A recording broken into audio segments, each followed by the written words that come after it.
नमस्कार, मैं हूं धर्मेंद्र। आप देख रहे हैं online news India. Uttar Pradesh विधानसभा चुनाव के लिए अब बिसात बिछनी शुरू हो गई है।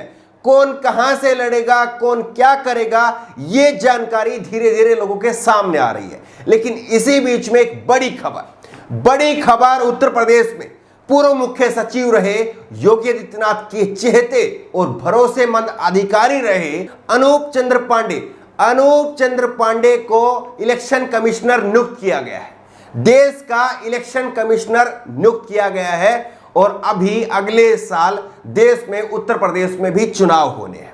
ये क्या दोनों खबरें एक साथ जोड़ करके देखी जा सकती है या नहीं, और हमने क्यों कहा कि योगी आदित्यनाथ के चहेते रहे हैं, भरोसेमंद अधिकारी रहे हैं, इस बात को आपको बताएंगे। उत्तर प्रदेश में इससे पहले भी एक बड़ी नियुक्ति की गई थी जिसको लेकर भी सवाल उठे थे। लेकिन बड़ी बात यह है कि किस तरह से अब चुनाव से पहले धीरे धीरे योगी आदित्यनाथ, जिनको कह दिया गया है कि उन्हीं को चुनाव लड़ना है, उन्हीं के चेहरे पर चुनाव होगा और वही लीड करेंगे, तो अब ऐसे में योगी आदित्यनाथ के चहेते इन अधिकारी की नियुक्ति इलेक्शन कमिश्नर के रूप में नियुक्त होना, क्या महज ये एक संयोग है या ये प्रयोग है, ये एक सवाल है। देखिए, ये खबर आप देखिए, भास्कर की ये खबर है और आज ही की ये खबर है। यूपी के पूर्व मुख्य सचिव को बड़ी जिम्मेदारी, रिटायर्ड आईएएस अनूप चंद्र पांडे इलेक्शन कमिश्नर बनाए गए। रिटायरमेंट के बाद योगी सरकार ने बढ़ाया था कार्यकाल। ये इतने चहेते हैं, इतने भरोसेमंद हैं कि रिटायरमेंट के बाद में इनका कार्यकाल बढ़ाया गया था योगी आदित्यनाथ की सरकार की तरफ से। और कितने चहेते हैं और कितने भरोसेमंद है, इनका ट्विटर हैंडल आप जरा एक बार देखिए। इनका ये ट्विटर हैंडल है और इस ट्विटर हैंडल में आप देखिए, ये जो फोटो पीछे लगे हैं, इस फोटो को आप गौर से देखिए। योगी आदित्यनाथ की फोटो है, इनके साथ में नरेंद्र मोदी की फोटो है और फिर बीच में इनकी फोटो है, फिर राजनाथ की फोटो है। ये फोटो इनके ट्विटर बायो पर लगी हुई है। 2 साल हो गए हैं इनकी रिटायरमेंट को, 2 साल इनकी रिटायरमेंट के हो गए हैं और शायद तभी से ये फोटो ली गई होगी, क्योंकि तब ये मुख्य सचिव थे, तब ये फोटो नरेंद्र मोदी के साथ में इनकी होगी। अब 2 साल से तो नरेंद्र मोदी करीब करीब दाढ़ी में नजर आ रहे हैं, हम सब भी देख रहे हैं। लेकिन देखिए किस तरह से एक तरफ ये रिटायर्ड है, आईएएस अधिकारी है, अनूप चंद्र पांडे, ये भी एक रिटायर्ड आईएएस अधिकारी हैं, और एक और रिटायर्ड आईएएस अधिकारी है सूर्य प्रताप सिंह, ये भी एक रिटायर्ड आईएएस अधिकारी है। और इन्होंने अपने ट्विटर में क्या लगाया है, योगी सरकार से सवाल पूछने पर 6 एफआईआर का तमगा प्राप्त। ये भी एक रिटायर्ड आईएएस अधिकारी हैं, इनको 6 एफआईआर मिली सवाल पूछने पर, और एक रिटायर्ड आईएएस अधिकारी हैं अनूप चंद्र पांडे, उनको इलेक्शन कमिश्नर बनाया जाता है। ये अपने आप में फर्क देखिए आप। अब इसको क्या कहें, कर्म का खेल कहें, किस्मत का खेल कहें, ये आप खुद से तय करिए। आज ही के दिन जब इनको, अनूप चंद्र पांडे को इलेक्शन कमिश्नर बनाया गया है, उसी रोज सूर्य प्रताप सिंह एक थाने के अंदर जाकर के, उन्नाव के एक थाने के अंदर जाकर के अपना बयान दर्ज करवा करके आते हैं। एक रिटायर्ड आईएएस अधिकारी थाने में जाकर के अपना बयान दर्ज करवाता है कि उसने कैसे मरते हुए लोगों के जो वीडियो है, जो लाशें गंगा के अंदर तैर रही थी, कैसे उनकी तस्वीरें जो है वो पोस्ट की थी, कैसे उनकी वीडियो बना करके पोस्ट की थी, इसको लेकर के उन्नाव पुलिस को उन्होंने अपना बयान दिया। लेकिन बात यहीं तक खत्म नहीं होती है।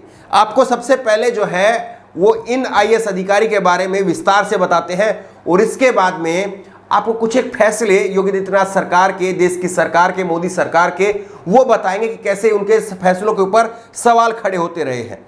सबसे पहले आप इन आईएएस अधिकारी के बारे में जानिए, पूर्व आईएएस अधिकारी के बारे में जानिए जो इलेक्शन कमिश्नर बनाए गए हैं। ये 1984 बैच के हैं, 2019 फरवरी में रिटायर हुए थे। योगी सरकार ने इनका कार्यकाल 6 महीने के लिए बढ़ा दिया था। रिटायरमेंट के बाद में 6 महीने के लिए इनका कार्यकाल बढ़ाया गया था, और अब जो है ये इलेक्शन कमिश्नर बन गए हैं। लेकिन आज तक की ये खबर देखिए आप, 30 जून 2018 की खबर है। 30 जून 2018 की खबर है। 13 आईएएस अफसरों को पीछे छोड़ अनूप चंद्र पांडे बने यूपी के नए मुख्य सचिव। 13 अफसर थे, नए 13 अफसर आईएएस अधिकारी थे जो इनसे ऊपर थे, लेकिन उन सबको पछाड़ करके सीनियरिटी में, जिसको सुपरसीड करना बोलते हैं, उनको सुपरसीड करते हुए ये मुख्य सचिव बनाए गए थे। ये इतने चहेते हैं। सबसे बड़ी बात यह है कि नरेंद्र मोदी की सरकार हो चाहे योगी आदित्यनाथ की सरकार हो, उनकी जो नियुक्तियां होती हैं वो सवालों के घेरे में खड़ी होती हैं। आप ये एक और देखिए, योगी आदित्यनाथ का ही फैसला था और एक खबर है 12 अप्रैल 2021 की, करीब 1-1.5 महीने पहले की खबर है, हमने आपको तब भी दिखाई थी। बाबरी विध्वंस मामले में फैसला सुनाने वाले जज सुरेंद्र यादव को योगी आदित्यनाथ की सरकार ने बनाया उप लोकायुक्त।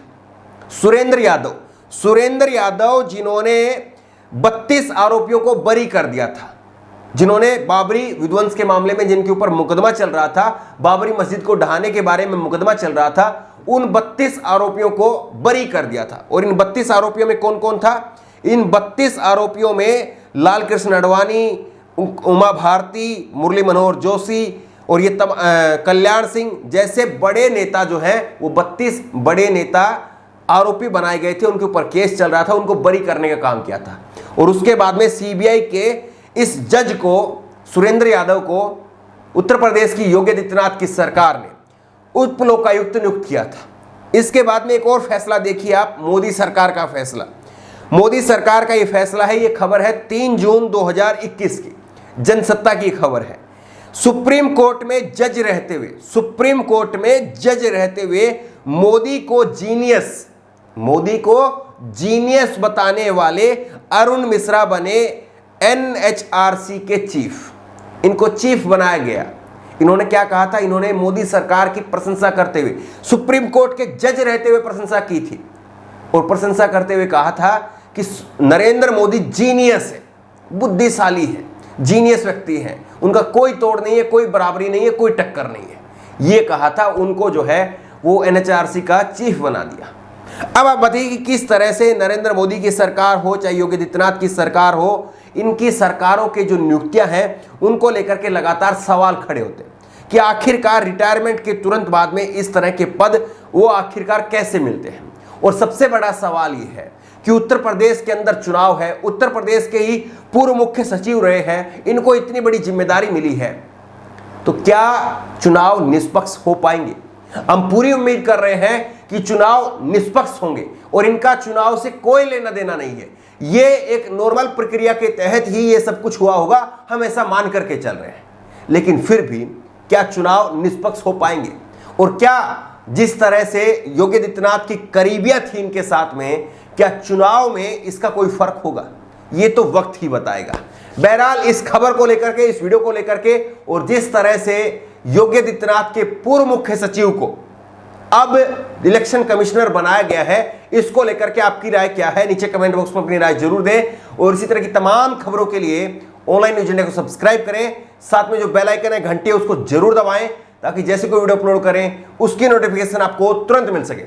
धन्यवाद। इस खबर को अभी लाइक करें, शेयर करें, अभी चैनल को सब्सक्राइब करें और घंटी जरूर दबाएं।